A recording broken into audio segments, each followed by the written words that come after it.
Pambansang loyalista, dito mo makikita. Pambansang loyalista, dito makikita ang totoong balita. 1, 2, 3, Pambansang loyalista, ito ang the best.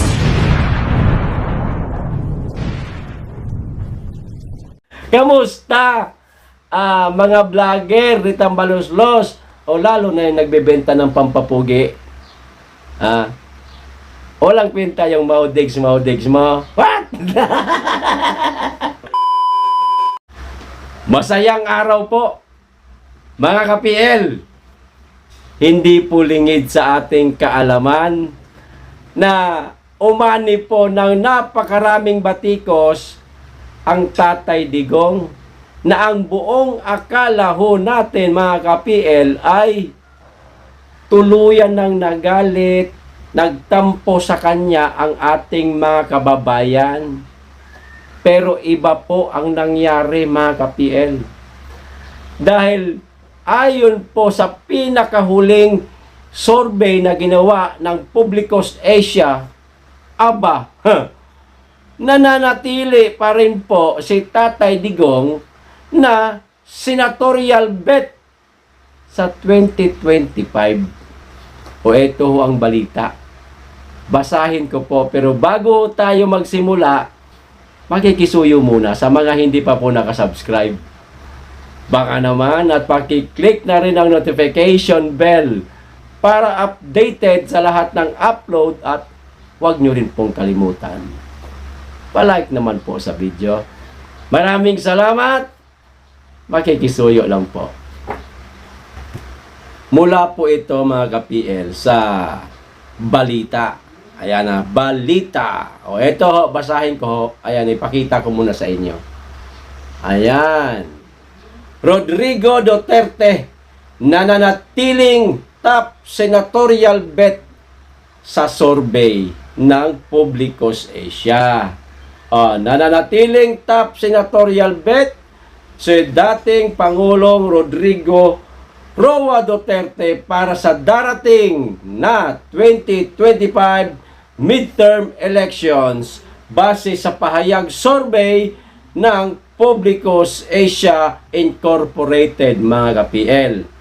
Ayon sa survey, nakakuha ng voting predisposition si Duterte na 48% at trust rating po, mga ka-PL, na 59%. Banggitin ko po ang tatlo pang sumunod sa kanya.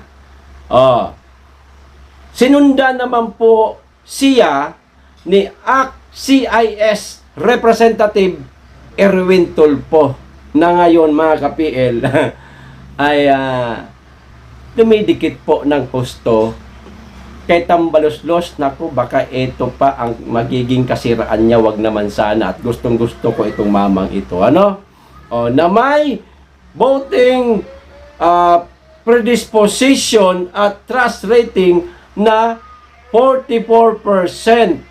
Sumunod naman si Dr. Willie Ong na may 43% voting predisposition at trust rating na 50%, mga ka-PL. Ipakita ko sa inyo ang letrato ho na mula mismo, mga ka-PL, sa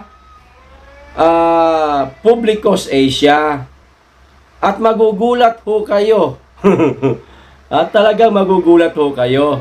Kasi sa kauna-unahang pagkakataon, mga ka-PL, na mga lumabas na survey sa kung ano-ano mang mga survey firm, nakapasok na po si Inang Lenlen.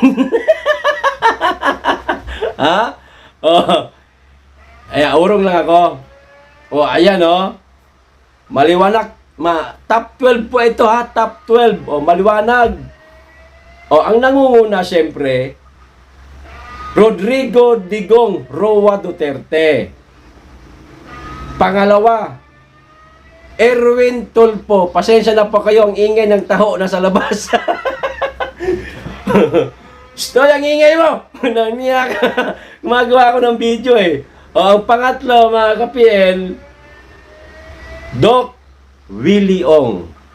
Pang-apat, Christopher Bongo. Ayan.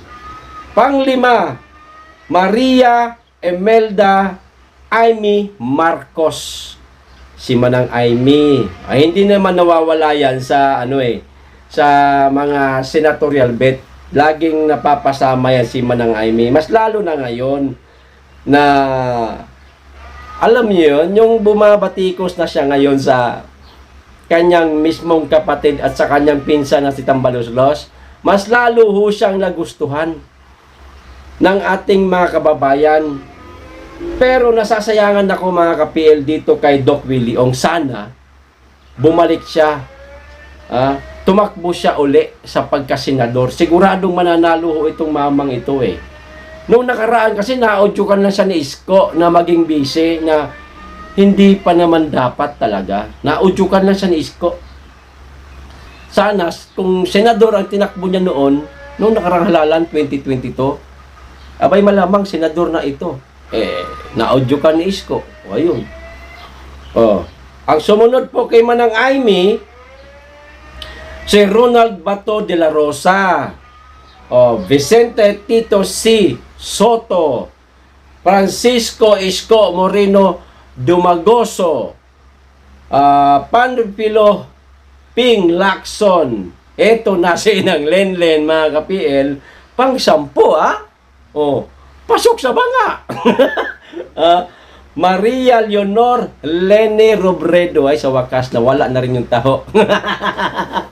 Ayan Inang Lenlen, akala mo, tuloy-tuloy na ito, na makakapasok ka sa senatorial bet at sigurado ka na mananalo ka sa pagkasenador kung sakasakaling tatakbo ka.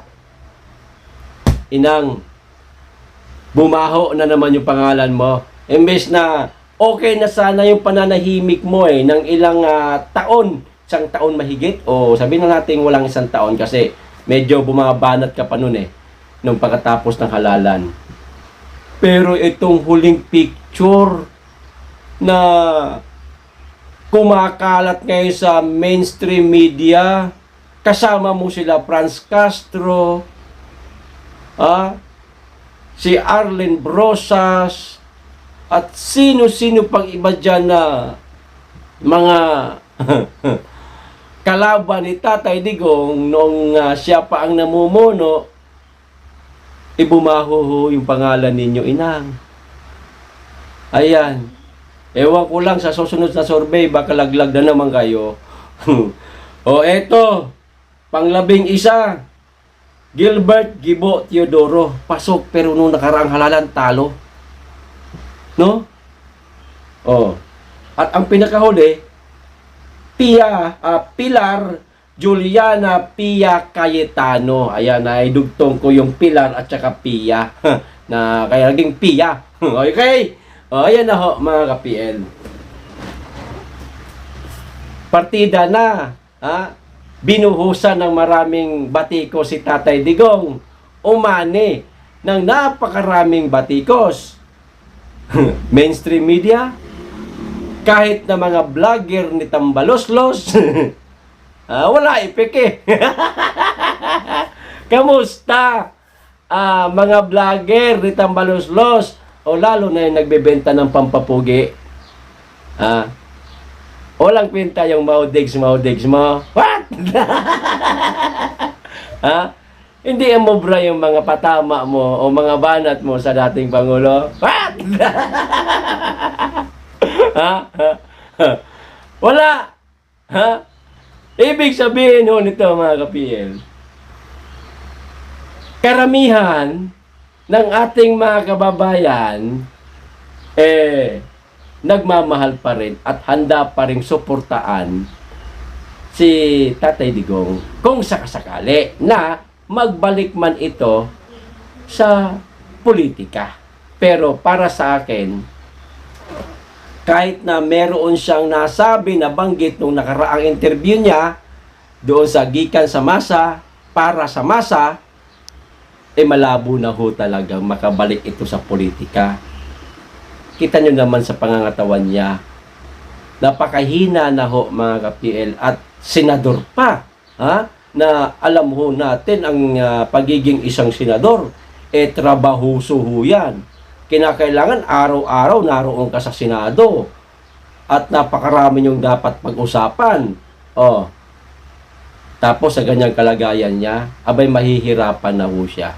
Para sa akin, tama lang na magpahinga na ang Tatay Digong. Okay na yung magsalita sa paminsan-minsan, sa kasalukuyang administrasyon, maging oposisyon siya ng administrasyon, at tama lang naman yung kasi lahat ng mga mainstream media ngayon tahimik na, 'di ba? Walang bumabatikos sa kasalukuyang administrasyon, at higit sa lahat, bawal silang batikusin at tanungin. Baka mamaya mapasara ang kanilang estasyon o kaya masuspinde katulad po na nangyari sa SMNI. Kung vlogger ka naman, dalawa lang ang patutunguhan mo.